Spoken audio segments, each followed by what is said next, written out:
How to convert AC into DC current? You will need the following components: a step down transformer, 2 ampere and 12 volts, 5408 junction diodes, a 2200 microfarad capacitor, a plug, and a few wires. Now, in case you're wondering how does a diode looks, here it is. The bright and silvery side is known as the N side and the other is known as the P side. Now let's get to our setup. I know it looks a bit confusing at the start, but well, let's start from the start. The switch is a reverse, so don't get confused in it. It's actually off now, and we have connected the wire to the plug, and the wire goes straight to the step down transformer where it gets the input from the red wire.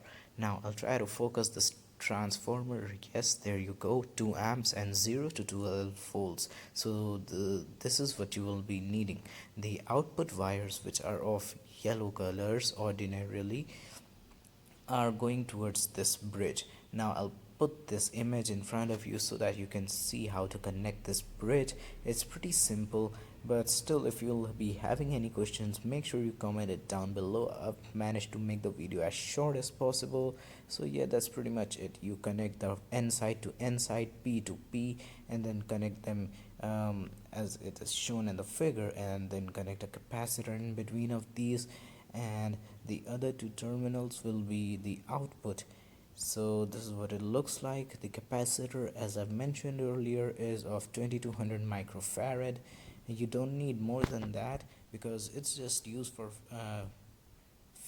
refining the direct current that we're going to be obtaining. Here you have a 2200 microfarad. So let's keep it back. This is known as the bridge that we are making, a bridge rectifier. Okay, so now let's move on. The wires that you are seeing here, the wire that's coming from the side which is having the N and N side is actually the positive terminal, whereas the other wire that's coming from the P and P side is the negative terminal.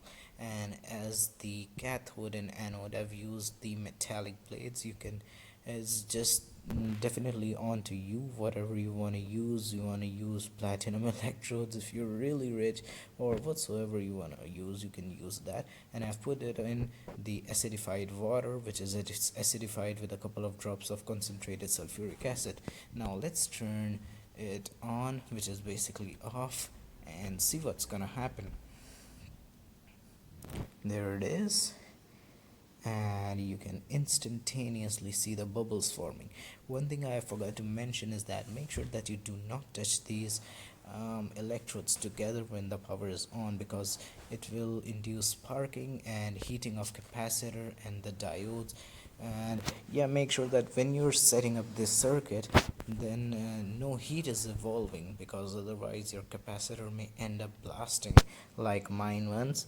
And yeah, that's pretty much it. You can pretty much easily see the bubbles being formed of hydrogen gas and oxygen gas.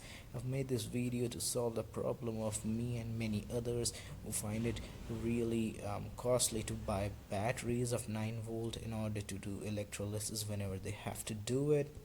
This way you can just make it once and get even more power than the standard 9 volt batteries. So that's pretty much it from the video, guys. I hope you guys liked the video, and if you did, don't forget to subscribe to the channel. If you're new, like the video, share the video, and yeah, that's pretty much it from the video.